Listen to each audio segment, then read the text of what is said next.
First of all, parents have to remember that you are your child's first best teacher. You taught them You to brought walk. them home. You taught them to and talk. You taught them to put their shoes on, all So of those true. things. And you know your child better than anybody else because you spend so much time with them already. At the same time, you've got to remember that parents, if you're taking on this responsibility, you're going to be a curious learner already. So you're going to want to learn and help your child as you grow. So you don't have to know all the answers. Even us good coaches know we only have to be like 1 or 2 steps ahead of our clients to help them through the process. Yeah. It's the same way with parents sometimes with certain academic levels. Welcome to Real Talk with the Parenting Blueprint Coaches, where we discuss all aspects of parenting using the foundation of understanding personality dynamics to raise independent, responsible, and resilient children. My name is Karen Wagner, founder of Teaching Our Youth and the Parenting Blueprint. Let's dig right in with today's topic and have some real talk with the Parenting Blueprint Coaches. If you ever thought about homeschooling or even wondered how other families manage it, this episode is going to feel like a breath of fresh air. So today we're going to be busting open some of the biggest myths that keep parents from exploring homeschooling as a real viable option. Myths like, I don't have enough time, or I'm not qualified to teach my kids, or homeschool kids turn out weird, or they're not socialized. You've heard them all, I've heard them all. But are they actually true?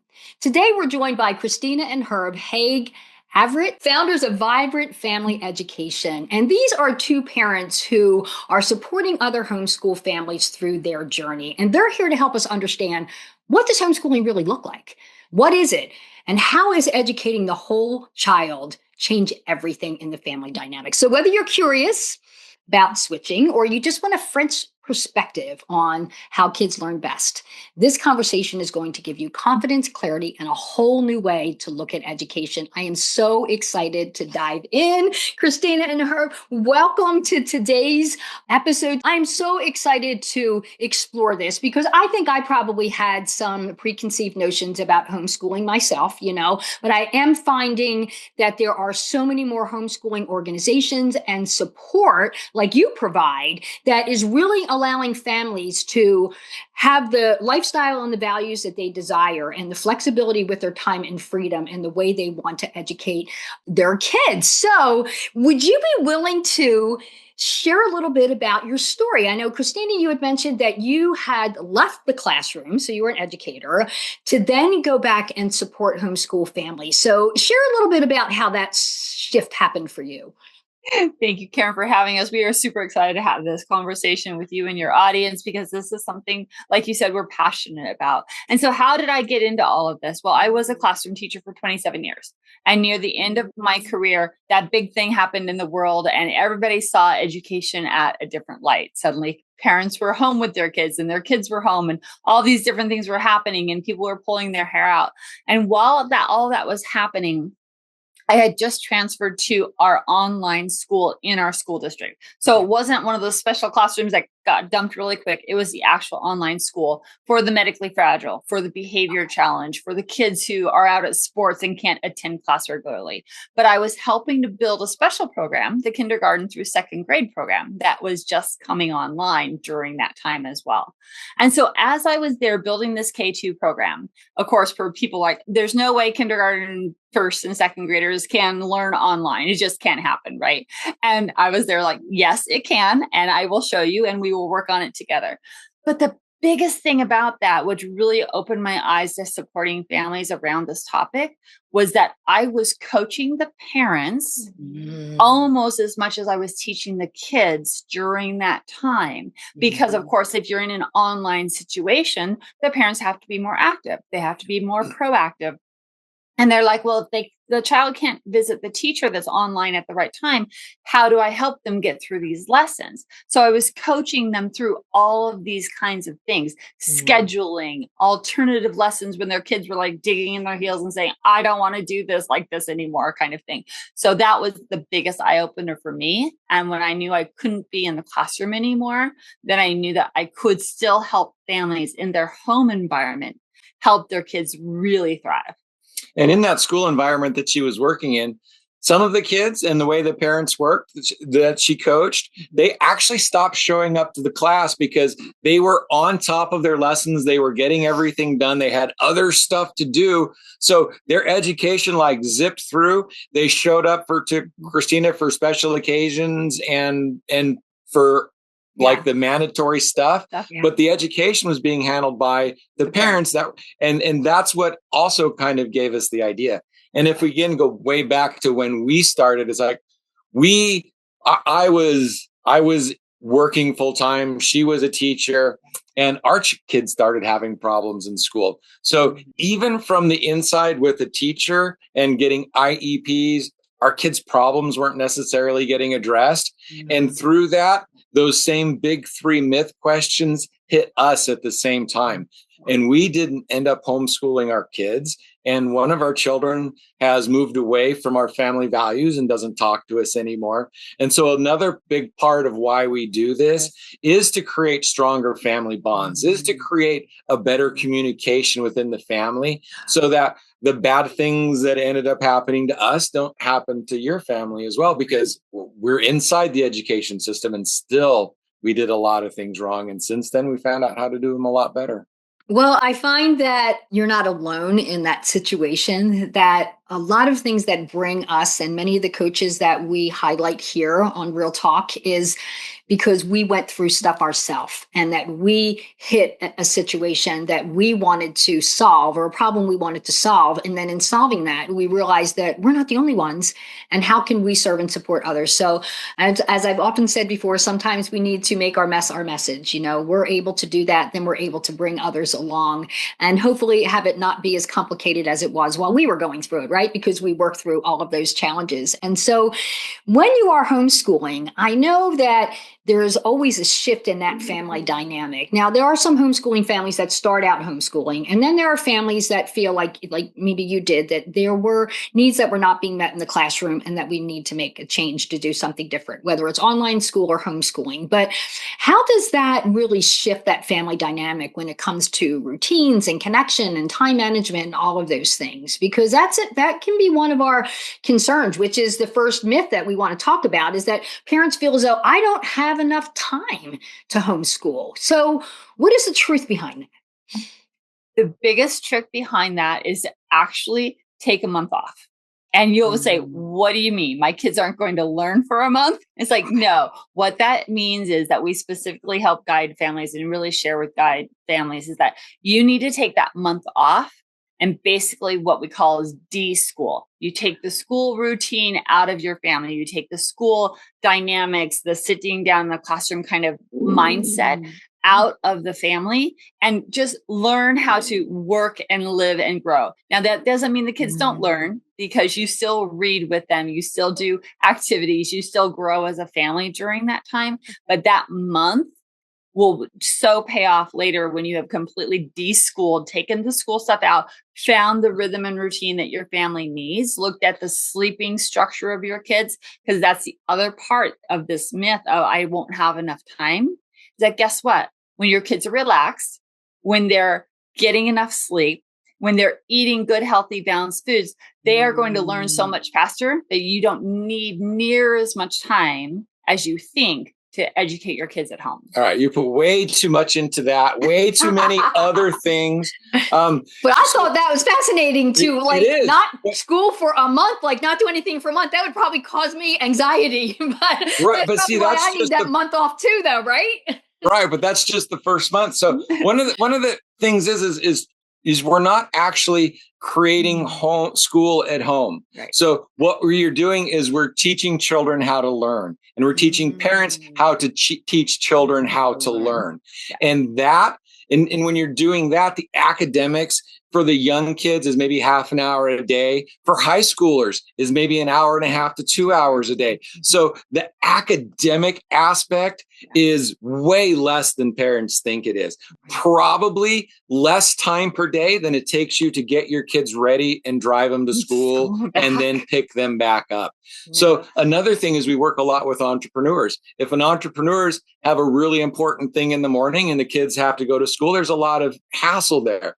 Now, if you start working a natural rhythm, like she was talking, then the entrepreneurs get to work when they want. The kids can learn in the afternoon. They can learn in the day. They schedule it. They schedule the learning opportunities that require the parents' attention for when the parents are available. And then the mom doesn't have time because she's doing laundry and she's cooking meals. Well, suddenly you have children there that you start teaching how to do that. You don't just expect them, oh, now that you're home, you're doing this.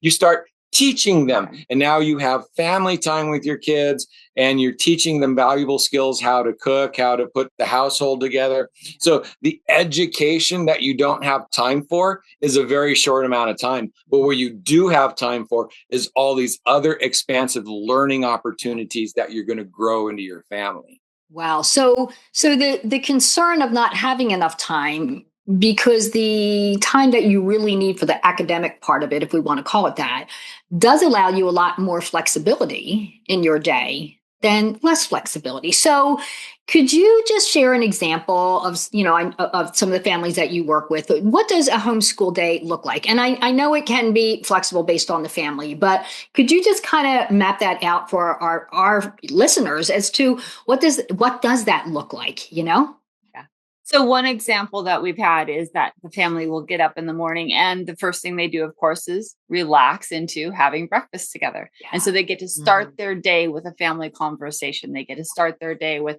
wow, what are the main points of the day? What do we really want to accomplish today? And then lots of times the mom will read a story, just because reading to the child, having the discussion over the book is a great way to wake up the brain and really start working and grappling, right? And so then they might go over to their school area. It might be the kitchen table. It might be actually a little desk they have set up. Or if they're a kid who is like ADHD and he needs to wander around and roll on the floor, unless they're doing specific handwriting or something that has to be neat and super, tidy, then why can't they do their schoolwork on the floor? That's part of this flexibility that we're talking about.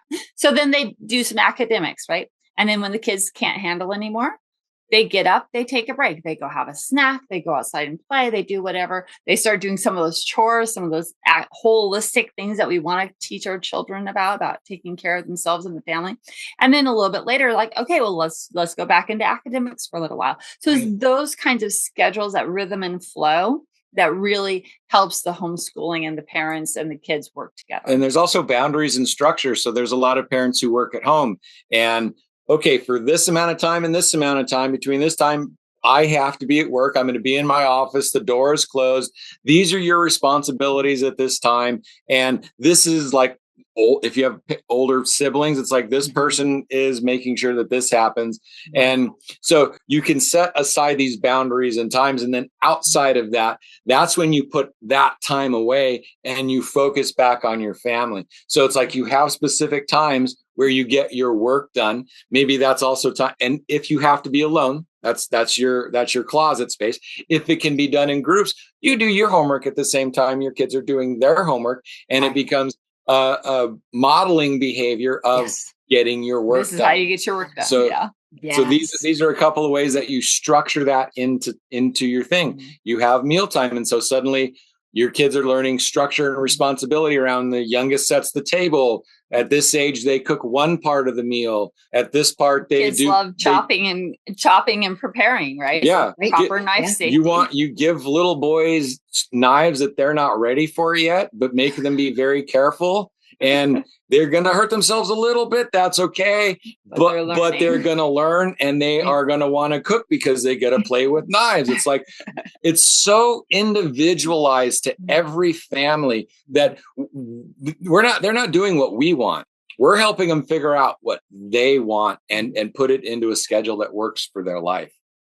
So the first thing I think about, only because I have so many kids and bonus kids in our family, because we're that blended family, is that some may be more disciplined in doing that than others. So is that kind of what you help families with, is kind of that time management and structure? Because I can easily see that slipping away from some folks. I mean, is that some of the things that you kind of help families with, is finding their rhythm and what works? Yeah, and then that's staying also where you bring to that communication and the personalities into it. Some personalities are very outgoing, but scatterbrained, and they're not going to hold on to stuff.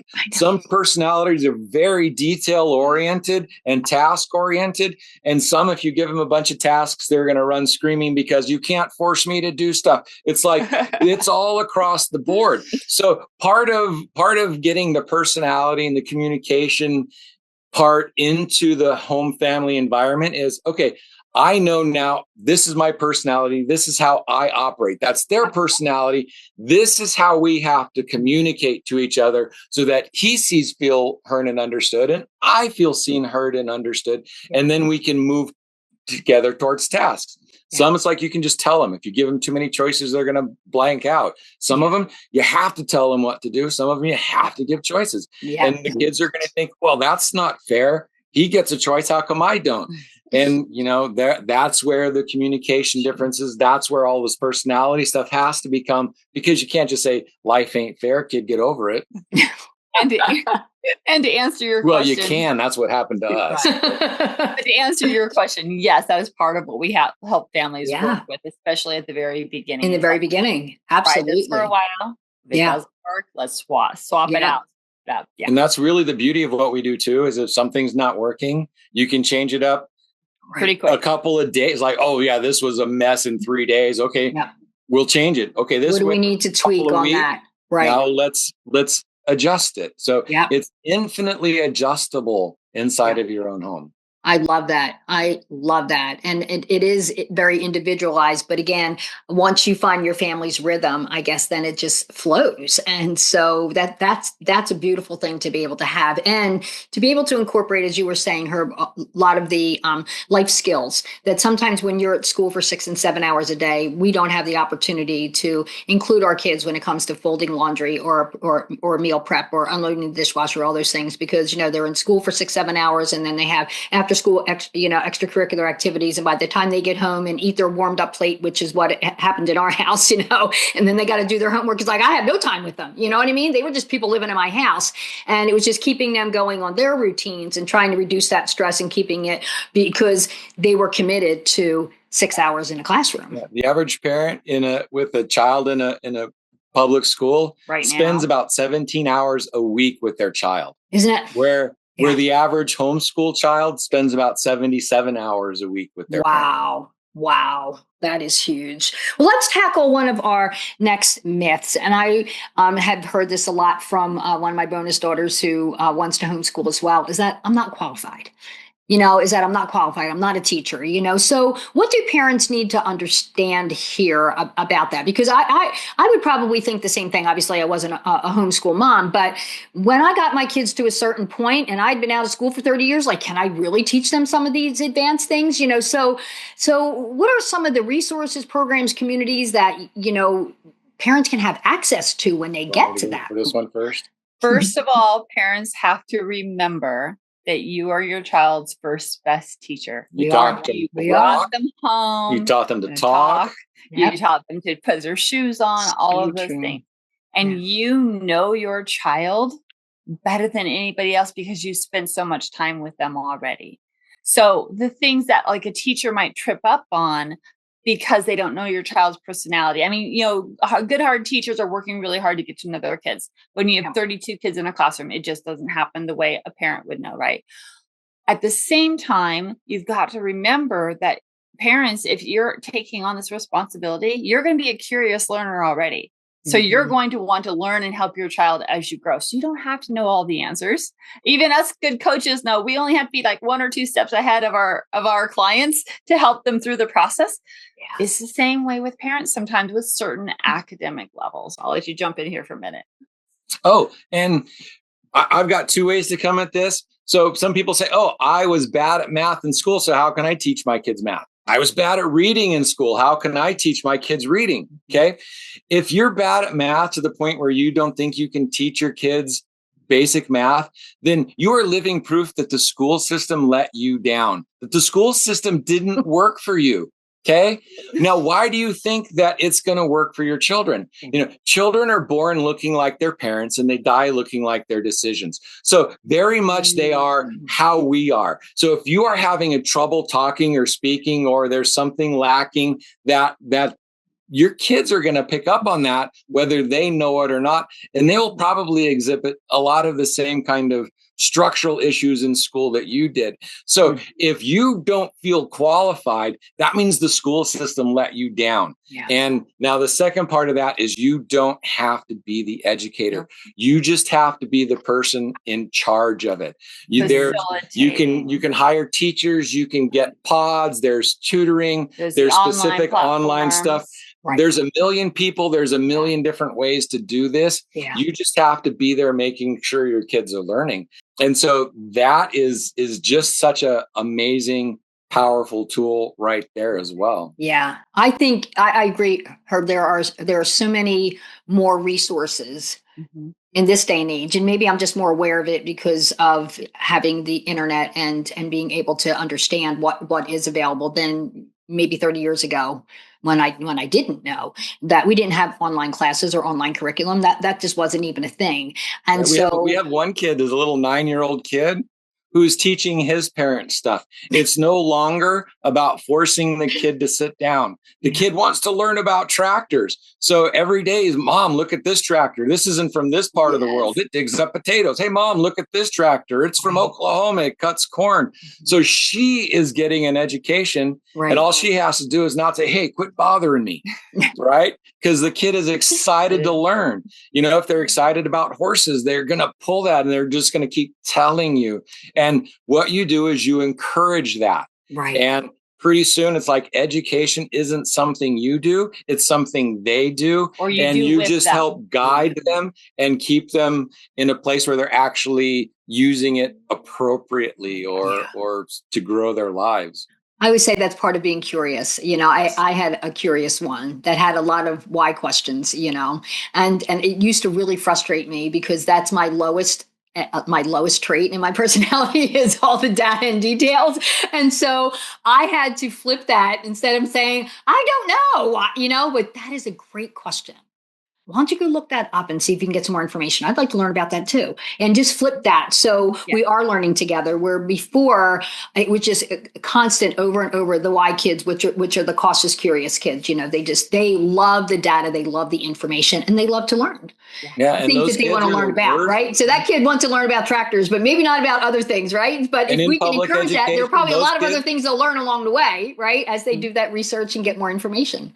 Yeah, and in public education, those are the kids that are going to be the problem kids that are going to be told to sit down, that are fidgety, that are keep going on plans because they're interrupting the class because they want to know stuff and class is moving too slow. And so that's going to crush that creativity right out of those kids. Right, because they want to wander and learn about something else, but we have to come back to a curriculum. So what would you say to a parent who fears that if I get started in homeschooling and I can't finish it, you know, I'm going to mess up my kids. I'm going to mess up their education. You know, what if it doesn't work out for me? You know, how do you address that concern with them?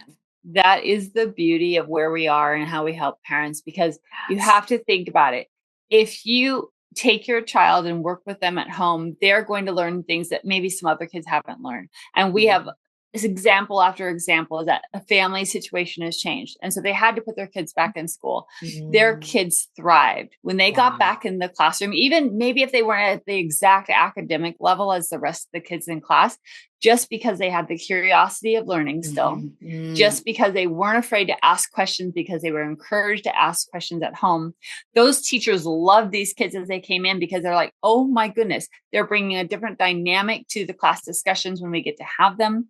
They are able to ask questions and get help when they need it. And they were either catching up or they were excelling in different places. So it's not a worry. And those kids notice the difference too, because they'll come back and they say, you know, they don't ask questions. They just sit there. And so they're not involved in their education. So, but the kids who've been homeschooled, even for as little as a year, are more involved in their education in the classroom if they need to go back.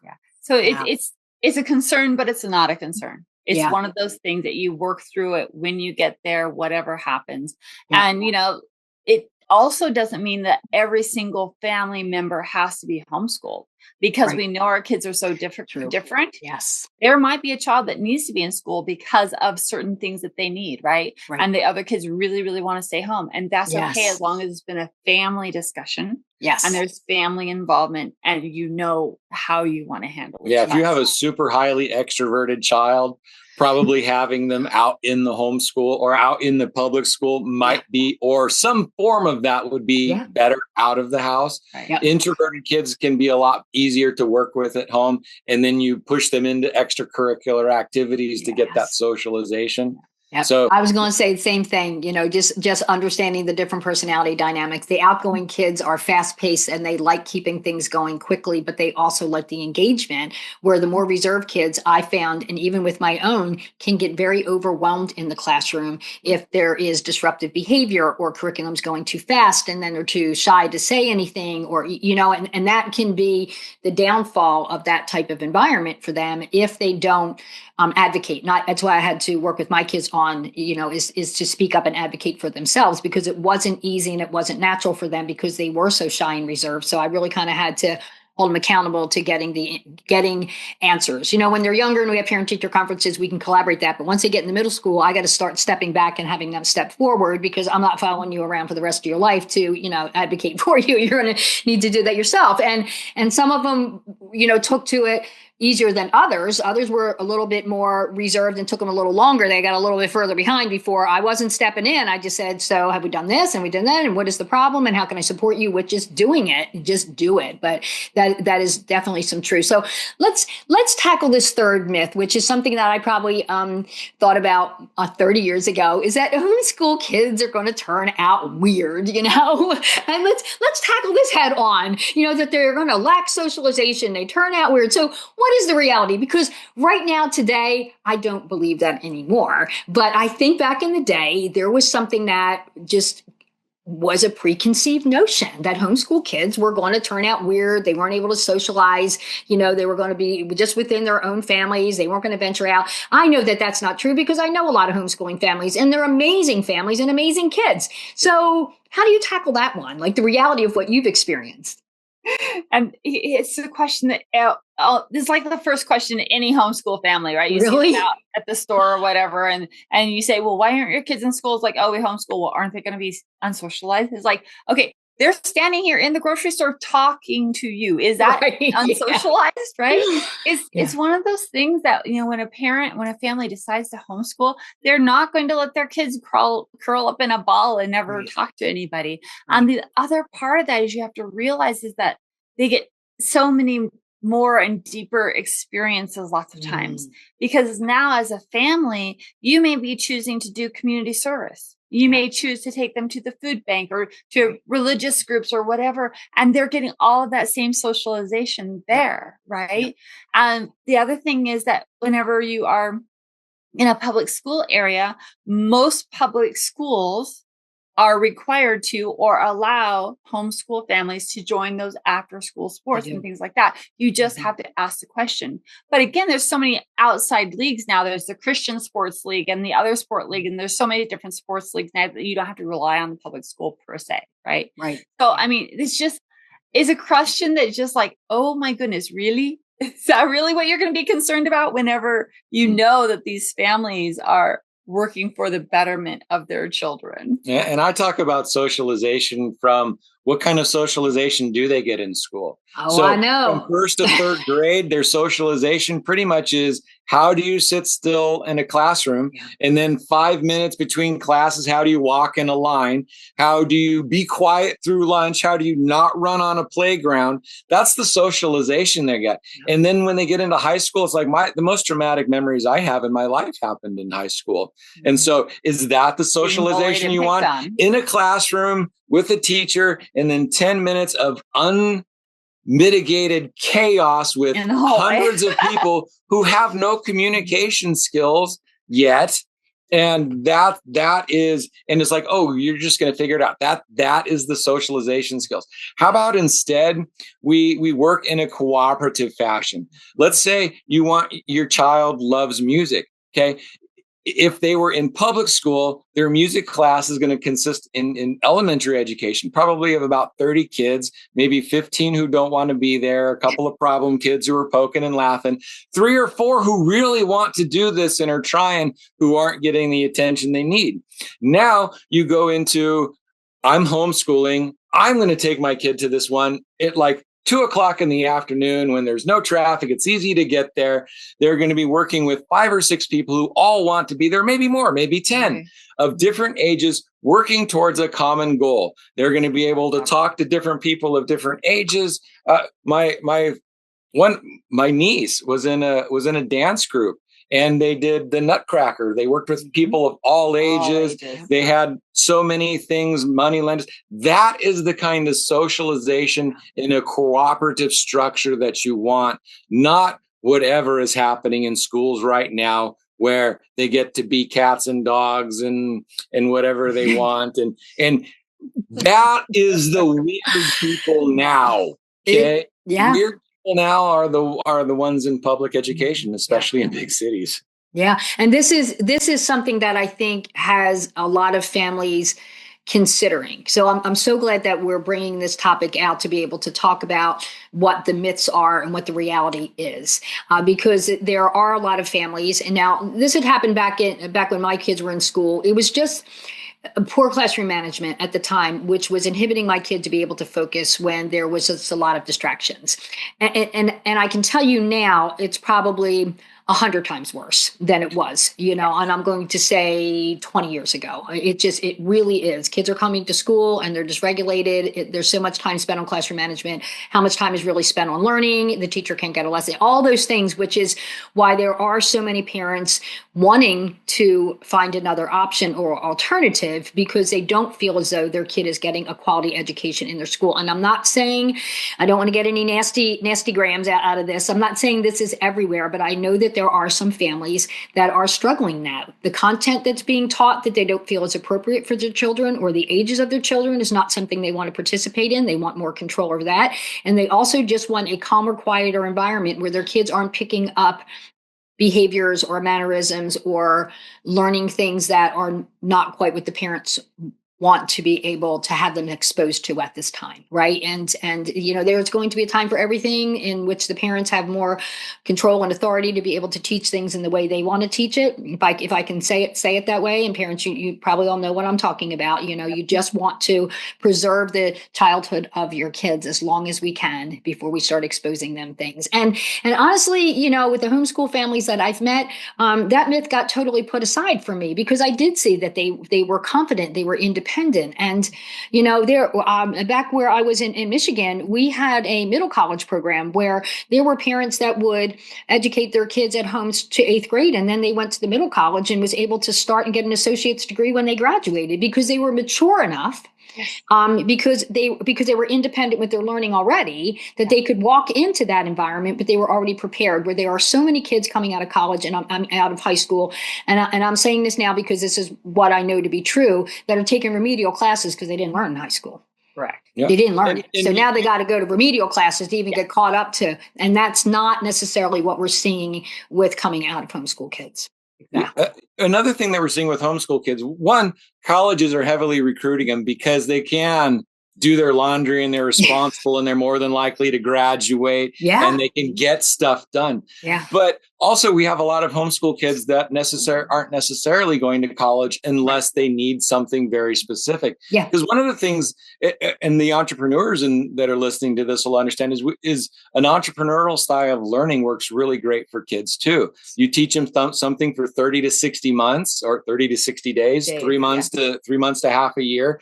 They get really good at that thing. If they want to continue, they can step it up. If not, they can pivot. So they take something and learn it and get mastery. And so by the time they get out of high school, they're going to have a much greater level of experiences. And a lot of times with the entrepreneurs is there's an entrepreneurial spirit that gets put in this. And so a lot of times, a lot of kids have already started businesses by the time they get out of high school. Yep. So, or high school doesn't even become a thing because learning never stops. Right. And the grade levels go away and learning just becomes a thing. And so the entrepreneur takes over. They build a business. Well, what do I need to learn for this business? Oh, I can get that here. And they pull that in. Oh, or they work in their parents' business. I had my kids working with me, they were making extra money. I had them doing some simple menial tasks, putting books together, entering data. There were just a lot of little things that they could do that were able to do that. So when we were originally talking before, you talk about something that's very big in my heart, and that is educating the whole child. Mm-hmm. And you talk about that a lot, not just in the academics. And I think we touched base on a lot of that. But when we talk about educating the whole child, can you kind of just give us a summary of what does that really mean to you? And how is homeschooling actually giving parents the space to be able to do that? And that goes back to my definition of education. When a lot of people hear education, they automatically think the academics. Right? Yeah. And so that's why when we talk about homeschool, we actually talk about education at home, because we are trying to reach that whole child, right? Right. Think about if you're with your child more in the homeschool setting, you get those times where you get to have those deep communication conversations, right? You get to build them up and give them confidence in areas that maybe they weren't able to get or wouldn't be able to get in the school, right? You're imparting your values, which is really important to a child to learn and grow, right? You're helping them understand themselves and how they fit into the world. You're giving them all these different experiences, as well as the physical and the mental and the academic, the emotional. They're able to do so much more around themselves because they're able to learn and grow into themselves. And so that holistic education really does. It gives them life skills.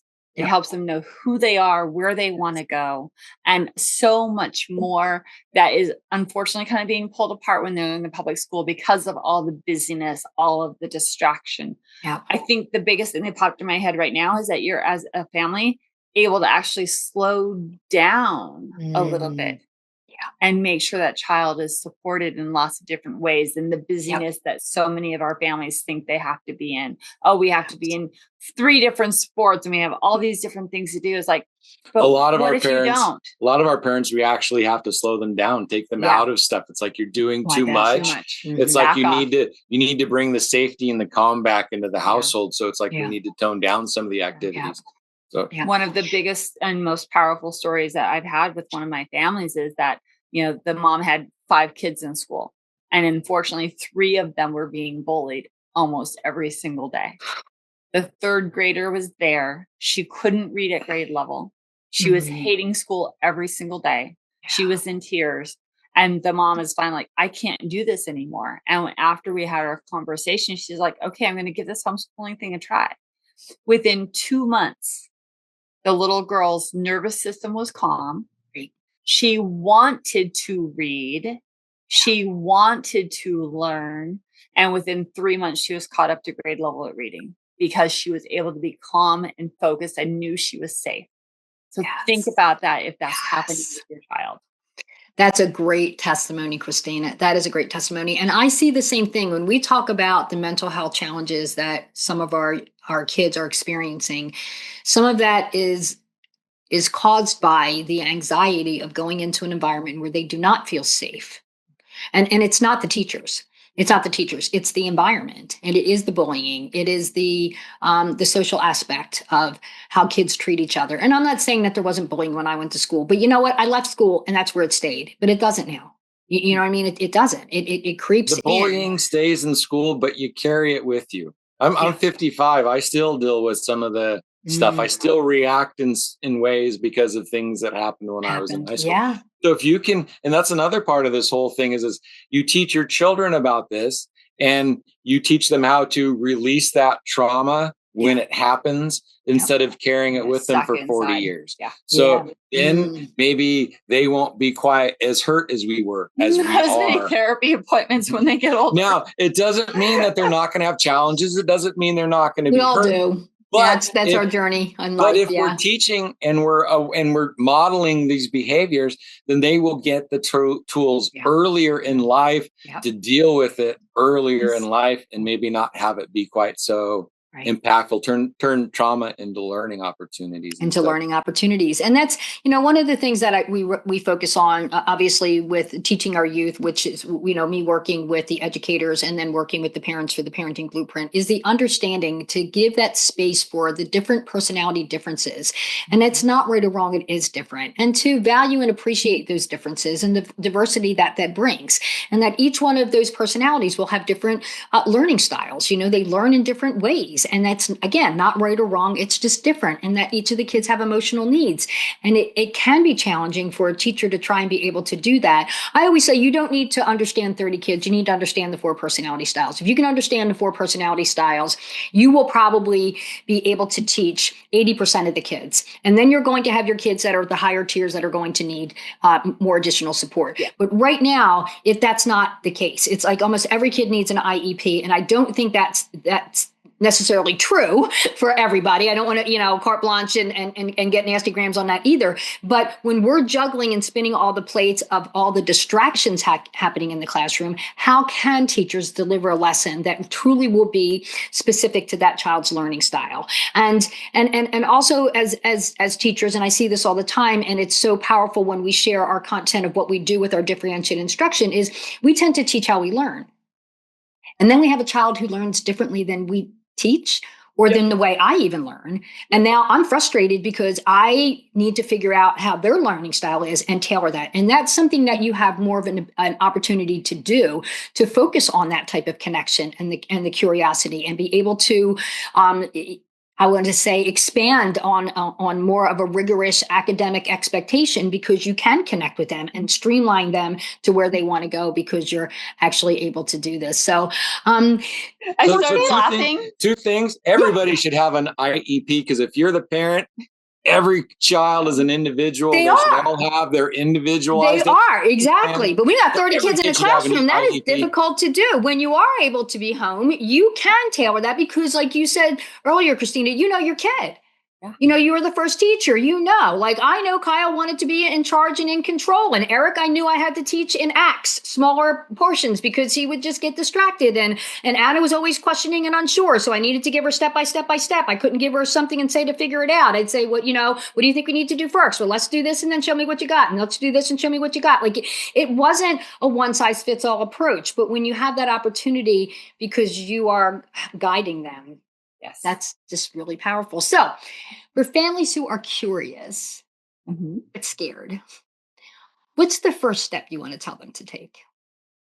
The first step, if they're curious and scared, is do a little bit of research. Go and actually find some homeschool families and talk to them, right? Or talk to a coach that is helping homeschool families. It's just one of those things that, don't be afraid. Ask the questions. Be the curious learner yourself.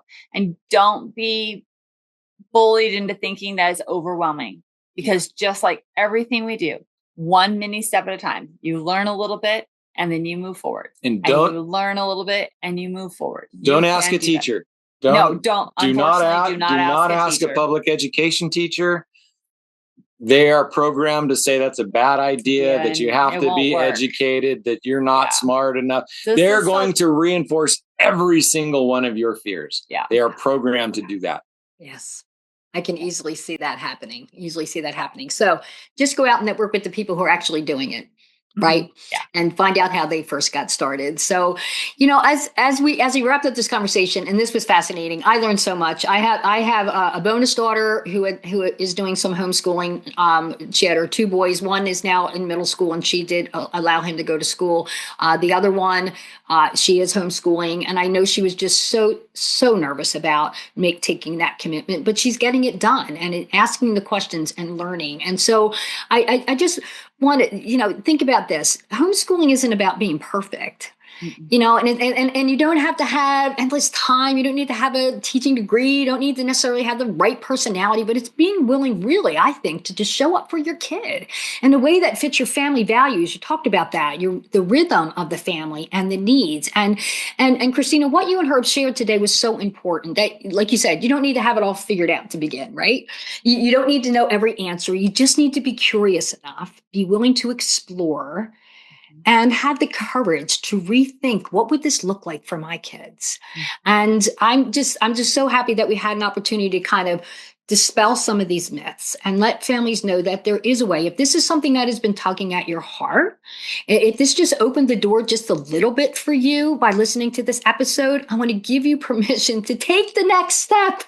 Read something, ask questions, visit a co-op, whatever it is, make a small change, because homeschooling doesn't have to be an all or nothing thing. I mean, you can kind of grow into it, right? And I think that's what you guys support them with. So, contact us, yes. Yeah, you know, whether you're homeschooling or not, remember, your child needs more than academics. They need the connection. They need time. They need presence. They need the emotional safety, which a lot of kids are not necessarily getting in the public school, and the freedom to learn according to their design. And that's really what it's all about, is educating the whole child, not preparing them for school, but preparing them for life, which is what you talked about, that we have that flexibility to do that. So you got some closing thoughts before I wrap this, because this was just really wonderful. Dispelling, I should say, all of these myths about homeschool. So Closing this thoughts. this sounds so overwhelming. And that's one of the things, that's probably the fourth myth. And that's actually not really a myth. There's so much that you can do. There's so much. And it's overwhelming. So working with people like us, it's like we hold all of that for you. What do you want to do? Hey, these are the kind of tools that we know help in this situation. You want to do this? These are the kind of tools, and we tailor it to you, and we hold your next steps. So you don't have to know everything. We help guide you through that process and just make it more comfortable. So that's kind of what we do. And the going away is, you're going to have jobs, you're going to have businesses, they're going to come and go. Your best friend that left a couple years ago, it's like the friends are going to come and go. You want your kids to be in your life for the rest of your life. Yes. Would you rather spend 17 hours a week with them now, or 77 hours a week with them? The whole Cats in the Cradle song, Cats in the Cradle and the Silver Spoon. When you coming home, Dad? Right? I don't know when. Let's fill in. So many entrepreneurs are doing all of this for their family, and they're losing their family along the way. Right. Put your family right at the foundation. Yeah. Your family development, your business development, your personal development, and grow all of that together, instead of trying to fix your family after you get some mythical, I got someplace. So, Kristina, if our listeners wanted to learn more about what you provide in reference to support to homeschooling, I know you have your website, vibrantfamilyeducation.com. Is there a place there where they can get more information about what you provide and how they can you can support them on their journey?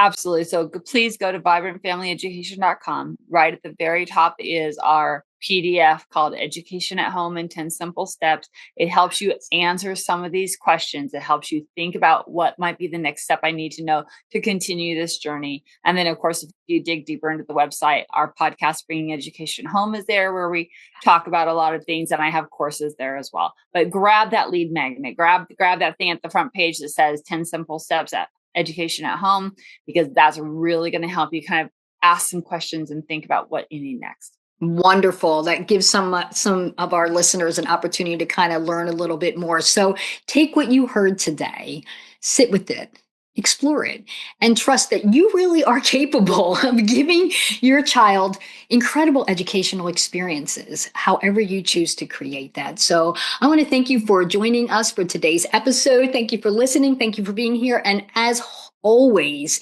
keep learning how to parent your kids according to their design. And don't forget to like our channel here, subscribe, and share this episode of Real Talk with the Parenting Blueprint Coaches to some of your other friends who may be considering homeschooling as well. And we will see you next time on Real Talk with the Parenting Blueprint Coaches. Thanks for joining us. We'll see you then.